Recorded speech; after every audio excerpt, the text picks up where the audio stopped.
Andito na naman po ako sa ate ko, nagpasaway. Manood lang po kayo like and share. Kami to ya po. Nanghingi ako ng ulam ko na gulay. Ayan. Kita nyo naman, gulay po yan. Huwag niyong sabihin na ano to. Huwag niyong sabihin na kahoy ito, gulay po ito sa amin. Nakita nyo? Ang tawag dito sa amin, alokon. Ang tawag po sa Tagalog is babao. Diba? Dito tayo, dito. Content. Kunin ko lahat, sayang. Kasi sa Manila, mahal po ito. Binibili lahat. Dito po, libre. Magtiyaga ka lang manguha. Ito po ang kinabuhayan, ulam namin na pag meron, araw-araw, okay lang. Masarap naman. Kung sa Manila pa, mahal na ito. Ito yung mga ano niya, mga bulaklak to, bulaklak ng kahoy na malaki. Pero hindi po ito kahoy Bulaklak po to ng kahoy. Gusto nyo po, bigyan ko kayo. Kung sinong gusto, pupunta rito, sabi nila. Pero kung ayaw nyo naman, pag naloto, magpapadigo ako sa inyo. Diba?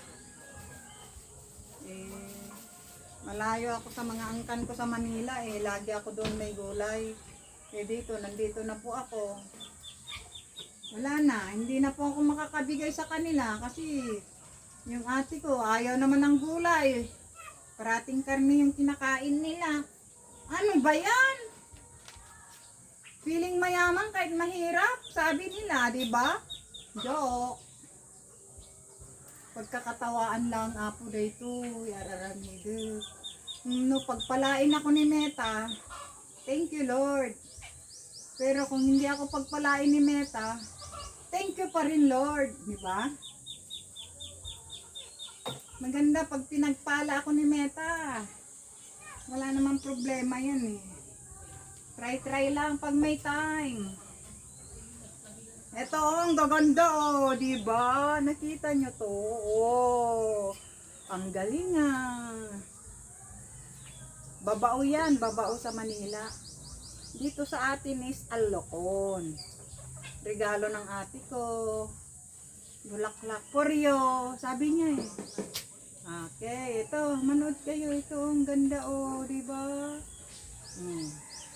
Kita nyo naman to. Yung anak ko, kinakantsawan ako. Sabi niya may vlogger na daw sa Pangtod. Okay lang, wala namang problema. Wala naman akong ginagawa. Di ganito, content lang. Ang ganda, di ba? Ang ganda-ganda yan. Pag uwi rin dito ng kuya ko, baka mag-vlog din yon. Pero ito, ano lang ito, pangpalipas oras ko lang ito.